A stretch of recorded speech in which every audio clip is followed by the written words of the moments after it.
Hello, everyone. Pastor George here with today's Bible study recap. Today in Bible study, we looked at 1 Corinthians chapters 12 and 13.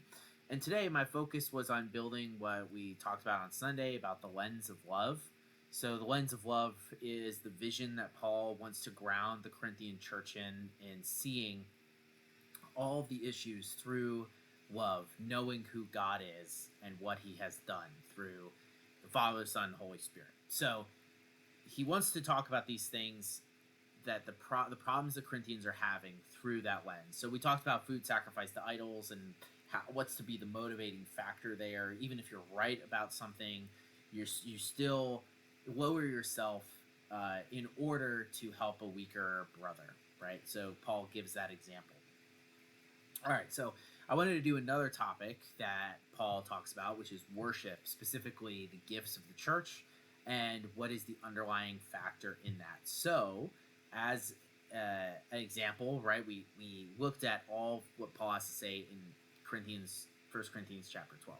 Now, in First Corinthians 12, he is pointing out that there's a lot of confusion going on in the church, a lot of jockeying maybe for power based on the spiritual gifts that people in the church are performing, prophecy, healing, all that type of stuff, right?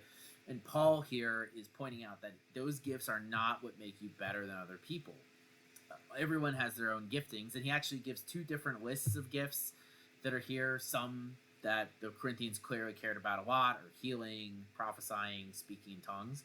But he points out that there are other gifts as well. None of those gifts are what make you better in the church, right? There's not a hierarchy by prophets, who's the best prophet or whatever else, because Paul wants people to understand that everyone in the church has gifts, and the church needs those variants of gifts because just it's a body. Everything in the body has a purpose and a meaning for it, and it helps each other do what it needs to do. And so the body is like the church. The church has a bunch of people in it that have various gifts that help each other do the things that the church needs to do in the world, preach the gospel and things like that, right? Preach the truth, other things. So Paul wants people to understand that first and foremost.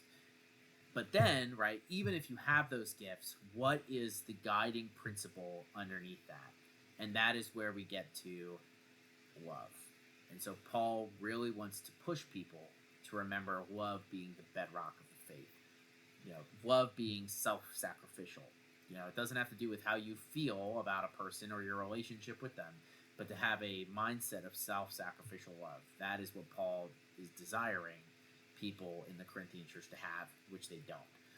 And you can see that tie in with food sacrificed to idols, where Paul says, I would never eat meat again if it meant not being a stumbling block for someone, right? So that's the type of self-sacrificial love that Paul is trying to get people to think about, to be charitable to their other church members in terms of how they feel about them and how they interact with them, and not jockey for power over spiritual authority. And so in 13, you get that beautiful kind of love hymn, which people will often call this section. It's read at a lot of weddings, but it's not about like romantic love. It's about that self-sacrificial love that God is. It's part of his character, and that is how we as Christians relate to God, through what he did for us on the cross, through the gift of the Spirit, through all of the mercies he has given us.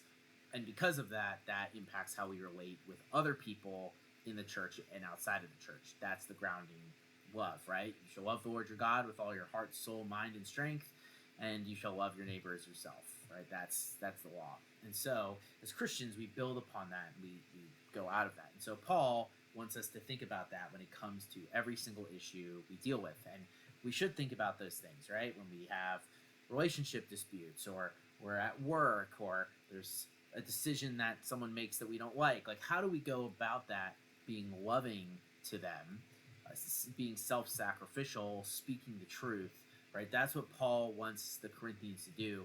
And it's it sounds easy, but it's actually really hard. And so that's what we talked about today. So make that lens of love your focus.